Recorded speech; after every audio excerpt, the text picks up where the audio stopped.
Hello, everyone. Welcome to the NTI Pod Talk. My name is Diane Kaler, and I'm the Director of Nutrition Therapy Institute.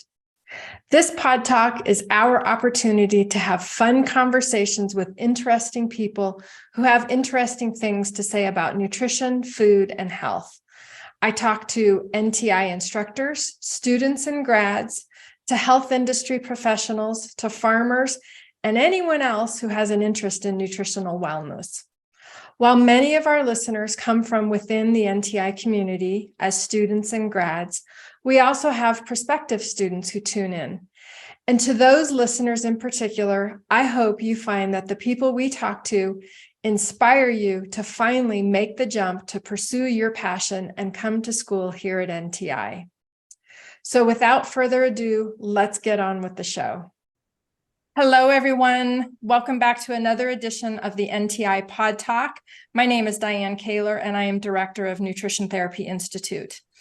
Well, as you know, we oftentimes talk to people who are within our community, students, graduates, instructors, and then we talk to people in the food community, farmers, people who are in support of farmers.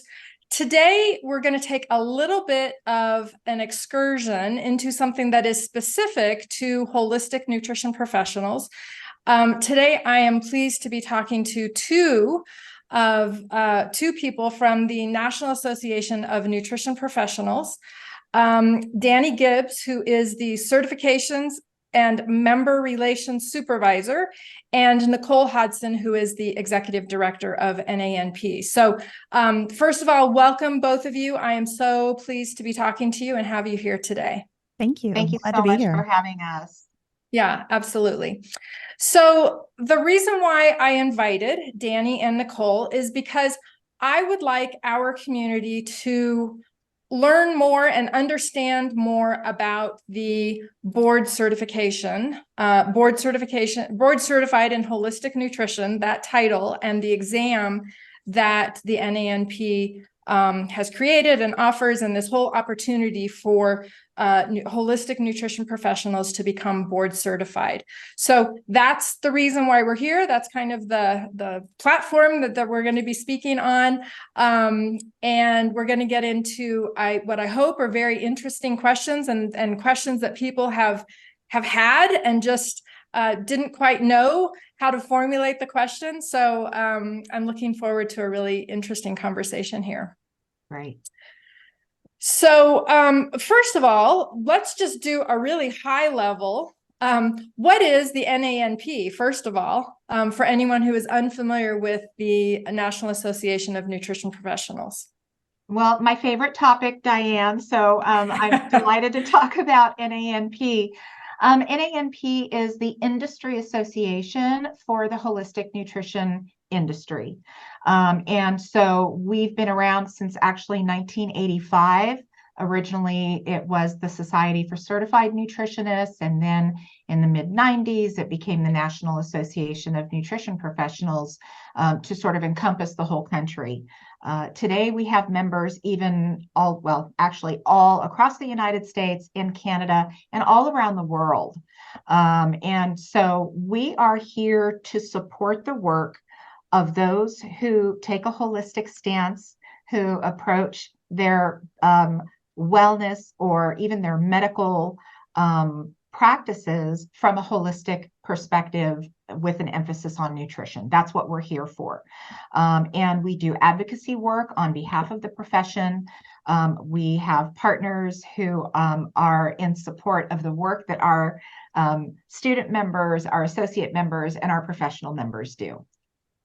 Great. That's a wonderful explanation. I always say that the NANP is the group who advocates for and sets the standards for this field and explains what is this field of holistic nutrition, because so often people don't really understand, what does it mean, holistic nutrition? What does that mean? Yeah. So, but that's not why we're here today to talk about holistic nutrition. Maybe we should have a whole other conversation at a different point in time. But today I really wanted to talk about the certification that you offer, board certified in holistic nutrition. I will just start off by asking a simple question. What does this board certified in holistic nutrition certification and credentials mean? What are the benefits of it? And actually, first of all, why does it exist? Yeah. Well, and that's a really important question. When you look at the field of nutrition, and what used to be singularly dietetics, and then nutrition kind of, came about. And when you look at the industry as a whole, in order to really be recognized and to practice on an even level with other people who are in the field of nutrition, it was important for our association to offer the same types of experiences that would be gained from being a member of other nutrition associations. And so, there's the importance of getting a good education like you get at a school like NTI. And then it's also important to pass a board exam. Others in the nutrition industry do pass a board exam. And so it's important that we are on par with others in our industry and that we can demonstrate that we've gone through the same rigors as other people in the industry, so we can really take our seat as a part of the community. So it really came from the realization that just getting the education alone was not going to put us on par with others in the industry. And so the board exam was developed. And the exam was developed and rolled out in 2007 as part of really the effort to start to kind of feel what this was going to look like. It was beta tested in 2007. It was rolled out as a beta test in 2007. And consequently, that's when I was hired, actually. So I came on board because the NANP wanted to take the process one step further than what other associations do. So with other associations, they require an education at a certain level, and then you have to pass their exam. The NANP has those same processes, but in addition to that, they wanted to have a credentialing process. So when you are a part of the medical community, and you go to let's say you're a registered dietitian, you want to work at a hospital, you go through a credentialing process that the hospital puts you through, or the medical group that you belong to will put you through, which is a verification of your education. They look for any adverse reports against you, malpractice, that type of thing. NANP does that exact same thing. So when you pass our board exam, not only did you pass the board exam, but you also go through a full credentialing process. So the benefit to you as a practitioner is that you can say with such confidence and such certainty that you have passed the most rigorous process in our industry. That's awesome. Dani, do you have anything to add to that? Yeah, actually, Nicole, I was hoping that you might be able to touch on the trademark, actually the registered trademark, and how that kind of benefits the people who hold this credential, why it matters. That's a big one for our folks. So important. Thank you, Dani.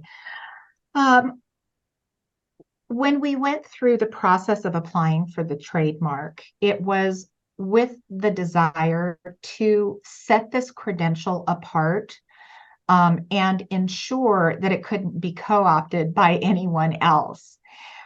What also ended up happening, and why it's such a wonderful benefit to our members who are board certified, is that we are seeing in some states where there is legislation, and Diane, we talked about this a little bit earlier, in title protection states, and some exclusive scope of practice states might have this coming on as well in the future. There's legislation that's been introduced that says if you carry a title that is a registered trademark, registered with the U.S. Patent and Trademark Office, as our title is, then you are safe to practice in this state, even though it's a title protection state. which is such a great benefit to people who are in those states, because otherwise they may not be able to practice in that state. So it's very important to know the laws of your state, and it's, of course, very important to carry this title so that you are protected.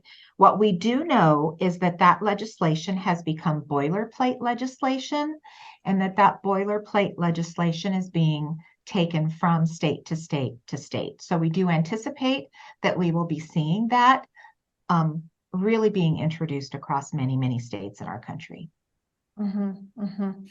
And for longtime listeners of this podcast, just to remind you that we have 2 interviews with Laura Waldo, who is the Legislative Affairs representative at NANP, talking about those different types of ability to practice in states based on the legal environment. So look at those podcasts with Laura to learn more about that, and also look at the NANP website. So, all right, good. So that's a really good kind of foundation and background for the rest of our conversation here. So let's talk about eligibility. How does someone become eligible to take this exam? Well, you go to NTI. Yes. Love that one. So when you join the NANP as a graduate of an NANP approved school like NTI, and become a professional member of the organization. So by graduating from an approved school, that means that your school has met all of the educational standards that have been established in getting a fantastic education in holistic nutrition. So you've gone to school, you got this great education, you've graduated from school, you are automatically eligible to apply for the board exam. And so the application, as it should be, is a little bit rigorous, a little bit extensive, but you're taking a board exam, and that's a very, very big deal. So we have a very comprehensive study guide. We have a very, very strong set of FAQs on our website that we very, very strongly encourage you to read every single question and every single page of the study guide. It is packed full of information about eligibility, what makes you eligible, what you need to apply to take the board exam, what we require of you in that process. It covers the fees associated with it. And then it also talks about how to study for an exam like this. It's not an easy peasy thing. We don't want it to be. We do want it to represent the best of our industry. And so it does require some study, and it does require, there are study materials that are recommended in the study guide that from which the questions in the exam have been pulled. So it's very, very important to look at those materials and read them very, very carefully to understand all of the eligibility requirements. But your foundational eligibility is graduate from an NANP approved school like NTI and become a professional member of NANP. Those are the 2 main things. Great. And Dani, if I understand correctly, you are the person who kind of helps walk people through the application process. Is that correct? Yeah. So I connect with them basically from start to finish, as well as help them through the recredentialing process, which you do every 2 years after you've passed the board exam initially. So I'm with them from start to finish and ongoing. And you just kind of to echo what Nicole said, I just want to emphasize the importance of reading through that study guide and those FAQs to just give you that base level knowledge of what to expect. That way, when you do come to me and you're going through this process and you have questions, you're able to understand what I'm saying in response. You're able to understand my answers when I say, oh, the contact hours form, you have an idea of what I'm talking about.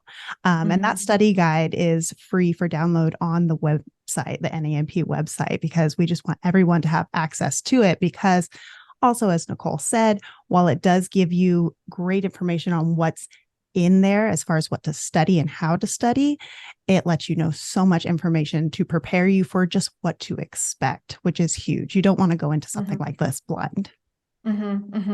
So that's great that you put it on your website for free and people don't have to actually fulfill any sort of application, threshold in order to get access to that study guide. That's awesome. Yeah, that's great. All right. So, not to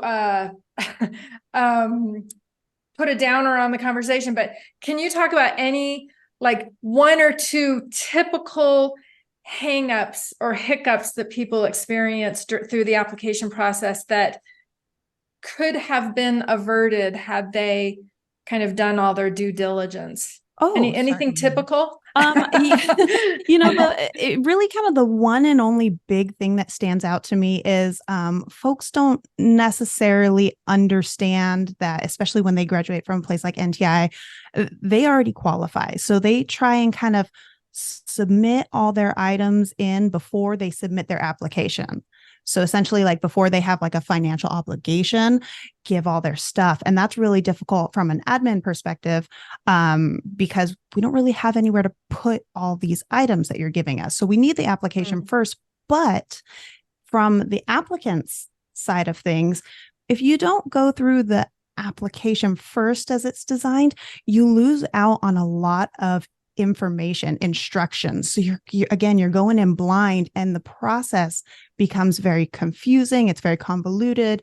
So just apply first as designed and then send in your items because you already qualify. So there's no, what if my application gets denied type deal. Okay. All right. Very good. That's really good feedback. All right. So you mentioned something, and you said the word contact hours, and this I think is something where people get really confused about. So can you explain the contact hours requirement and how that works for new graduates? And there's a time window where new graduates sort of get a little bit of, I don't want to call it a grace, but some sort of, okay. Grace, All right. So can you talk about the contact hours requirement? Absolutely. So the new graduate policy that you kind of alluded to is if a graduate applies for the board exam within 1 year of graduating, they qualify as what we call a new grad. And the benefit to applying as a new grad is you get 2 years from the date that you take your exam to submit your 500 contact hours. And again, you just have to apply within a year. That's not take the exam. So from your application date, you actually have a whole year to take the board exam. So we do give them essentially a bit of a grace period in gathering those hours. So we want to honor that time for people who may be establishing their business. And the contact hours, 500, like I mentioned, and we do break it down between what we call direct and indirect contact hours. And the direct contact hours are things like an internship or employment as a nutrition consultant, nutrition educator, or self-employment. And the direct hours are going to be anything that you are dealing with direct clients, so during consultations, et cetera. The indirect hours are more research-based. So anything that doesn't deal directly with focusing on client interactions. So whether you're writing blogs for the website that you just started, or whether you're doing writing research papers or policies or workshops that you're kind of building and curating, that all counts for hours as well. So we do offer a wide array of ways for people to get those 500, and they do add up pretty quick. Okay. That's great. And I want to put in that in our program, we have an elective that allows students to to do a 50-hour internship that we facilitate. And those 50 hours also count towards that 500 hours. Am I correct in saying that? Just want to make sure I'm correct in saying that. Yes, I believe so. Yes, okay. That is correct. Okay. All right. Okay. So Can we talk about the actual process of taking the exam? Really nuts and bolts. I know the answer to this, but is it in person? Is it online? Like what is actually, how is that exam taken? So I'll start first, Dani, and then I'm going to kick it over to you. Okay. So the board exam is taken online in the comfort of your own home or wherever you feel comfortable doing that kind of thing. We use a proctoring service because of the intensity and because of our desire to maintain the integrity of the exam. It is a proctored exam. It is not open book. It is closed book. It's closed everything except for your computer. And you are literally being watched as you are taking the exam. It's timed. There are 151 questions on the exam. It consists of 5 different domains. And the questions are they're given to you as you're taking the exam. Once you submit, you move on to the next question.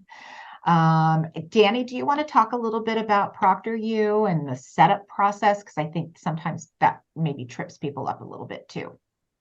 Yeah. So once you're approved to take the exam by us, you've completed the application process. I provide you with a link. It's a direct link to set up through ProctorU, and you will actually create your own account with them and schedule your exam. And there's a very handy video that I provide in your application approval email that shows you step by step everything that you will expect when logging on with this proctor and going through this process. And it's things that you would kind of expect from a proctored exam online. So you're going to have to take a picture of your face. You're going to have to show your photo ID. You're going to have to pan around the room with your camera and kind of show them no books, nobody's here giving me answers, anything like that. It can be a little intimidating, especially if you've never done something like this before. So I strongly, strongly, strongly recommend that you go through the resources that we provide you with. It's a checklist of what to expect through that process, how to test your computer equipment, make sure it's compatible, and doing all this ahead of time before, the day of the exam, and you're going, okay, I'm ready. It's not working, so that's all very important to do ahead of time. And we provide you with everything you need to be able to feel comfortable and secure during this process. Okay, great. And then what is the passing grade? Is it 70%? 70%. So, and it's pass fail. You either get 70 or higher. Correct. Yeah. Okay. All right. And Nicole, you said something. You said something about where the questions come from. Can you elaborate a little bit on where the questions come from? Yeah. So in the board exam study guide, which again is available for free in downloadable form on our website, we provide the entire list of materials that need to be studied for the exam. And every single question on the exam has been curated from those materials. I know that there are other exams in our industry where people kind of sit around in a room and talk about, well, let's have this question. It can't be found. The answer cannot be found in any one singular place. So we wanted to have a validated exam. And that was part of our process, was every single question comes from those. If you do not study those materials and you're studying off of the internet, or I read this book once that said this, you may not do well. And here's why. As Diane, you can confirm this. There are a lot of conflicting ideas about certain things in our industry. Really? I had no idea. It's a shocker, right? So yeah. It was important for us to be able to say, this is where the answer is. Here is a definitive answer. Now, you may find something online that is in conflict, but the questions for our exam came from these sources. So whatever these sources say about that, that is what you need to study and know. Yeah. Yeah. Something we always say when people ask us about, they're thinking about taking the exam after they graduate, sometimes even before they start school, they ask, how well prepared am I going to be by going through your curriculum at NTI to take the board exam? And I always say,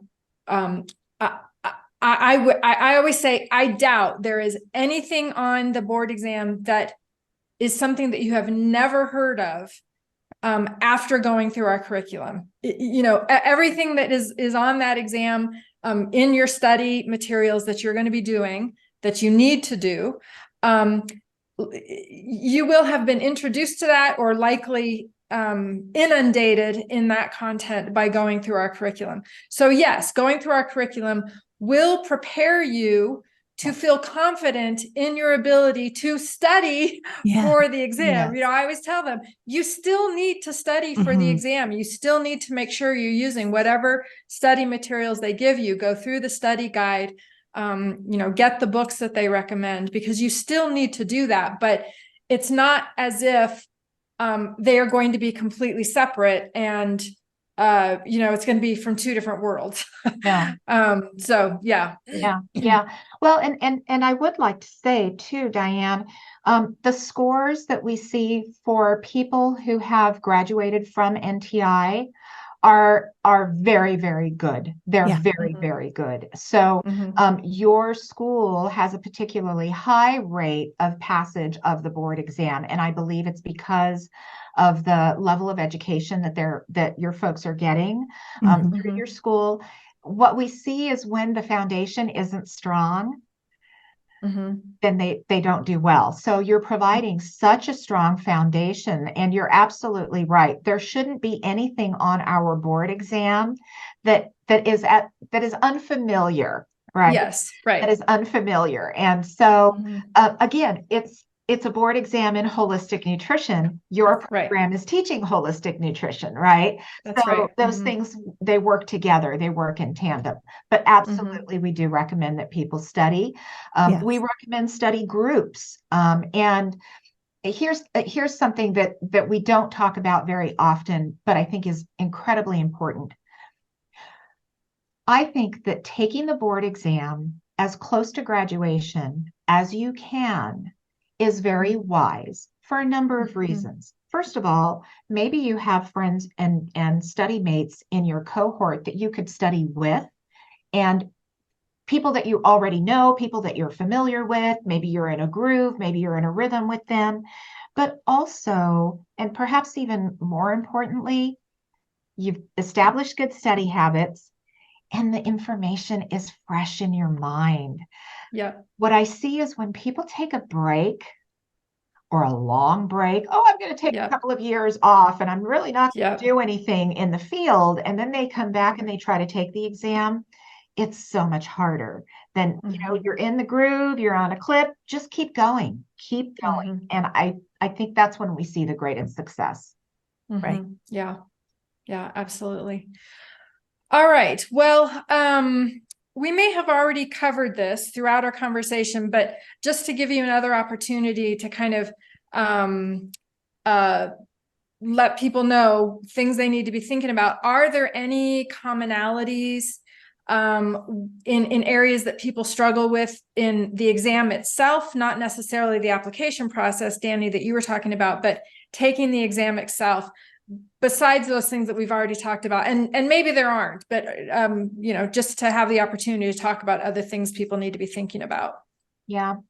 I think one of the things that I've noticed in conversations with people is don't doubt yourself when you're taking the exam. Okay.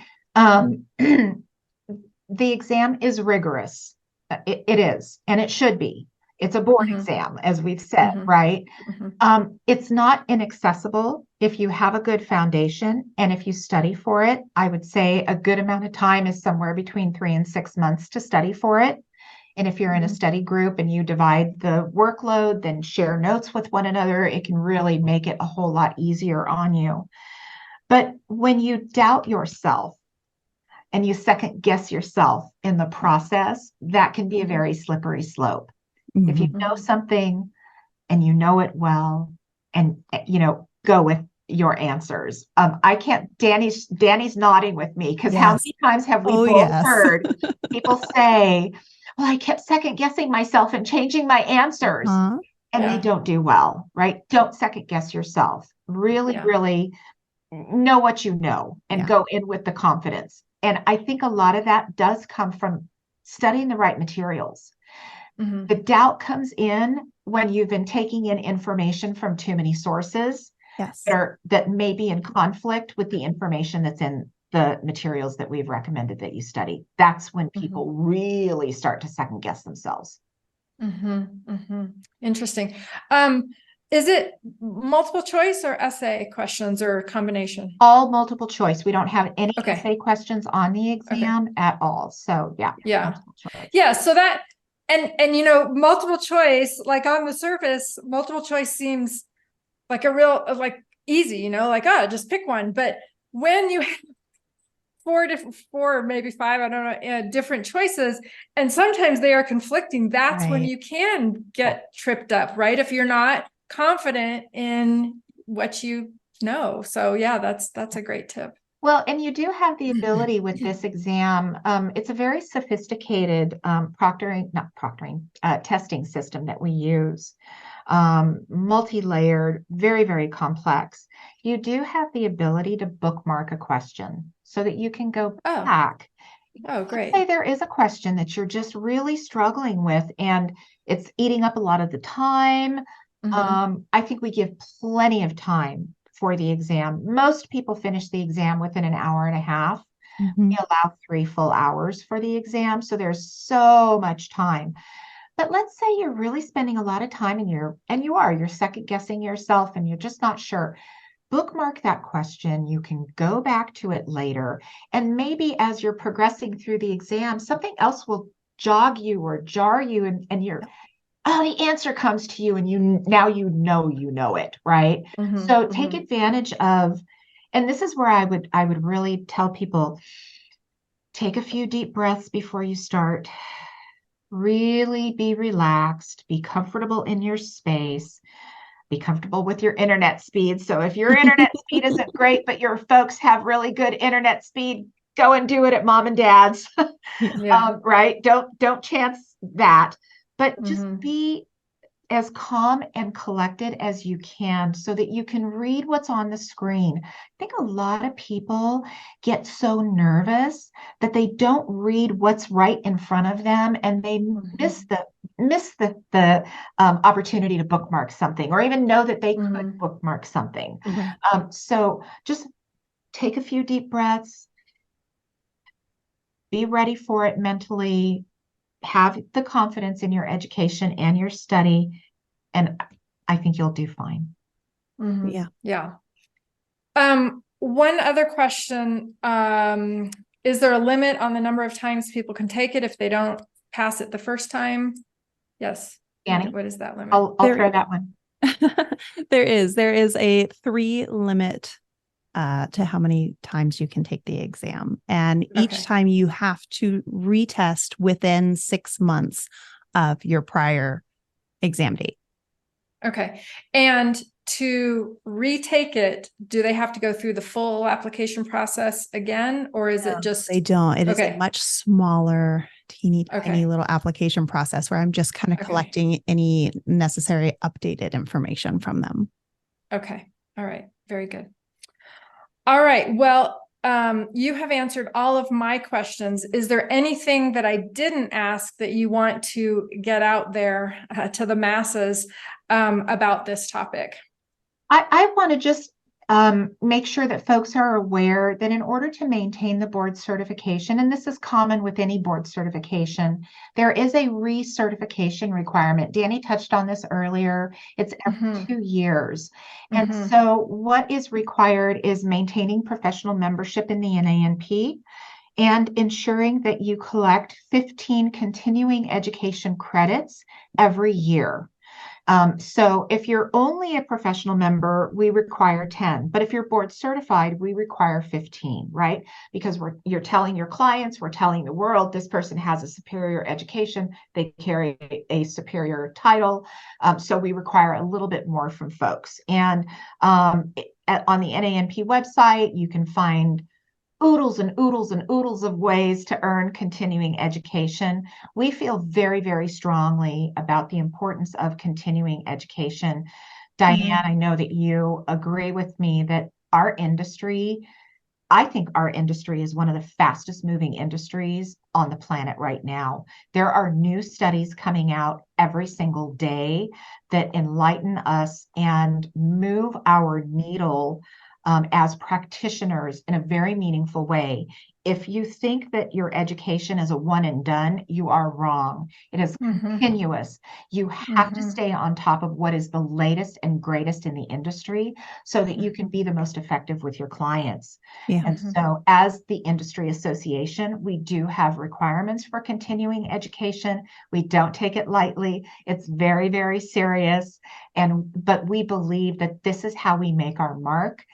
And this is how we establish ourselves as contributors to the healthcare paradigm in our country. Yeah. Yeah, absolutely.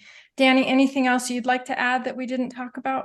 Just touching on that re-credential process, the great news to that, folks, is the contact hours, they're one and done. Once you've submitted them, you do not have to continue to provide contact hours every 2 years for your re-credential. It's just that one time and you're good to go. Great. Yeah. Very good. All right. Well, thank you so much, both of you, for being here. I hope that listeners and watchers of this podcast will get something out of this if they are prospective students who are thinking about coming to school at NTI, recognizing that our curriculum does help prepare you to take the exam, but of course you still need to study. And for those who are students and even graduates, think about that next step after you graduate. If you're a current student, and if you're a graduate, think about whether or not you want to add this additional certification onto your title that you get from us at NTI. So. All right. Well, thank you so much for being here, ladies. It was a wonderful conversation. And I love talking to people at the NANP. I always learn new things. And I think it's great that we are able to collaborate with each other. This field always needs, well, I don't know if it needs, but in this field, we always want to make sure that we are sharing what we know, and we need to get more exposure, and having conversations like this is really important. So thank wonderful. You so Thank much you for having us, Diane. And we're so grateful absolutely. For our for having your school for the NANP being an NANP approved school, and for you being an anchor school. We're very, very grateful for our partnership. Thank you so much. Thank you. Thanks. Thank you. Hi there, and thanks for listening today. If what you heard today inspires you to want to pursue an education in holistic nutrition here at Nutrition Therapy Institute, please check us out on our website, ntischool.com, and reach out to us at admissions@ntischool.com. Our in-depth, comprehensive education is sure to provide you with the knowledge and skills you need to create the work of your dreams. Do something that feeds your passion, aligns with your values, and fuels your drive for a vital and meaningful life. It will be rewarding for yourself, your family, and anyone else with whom you interact. And with that, see you on the next episode.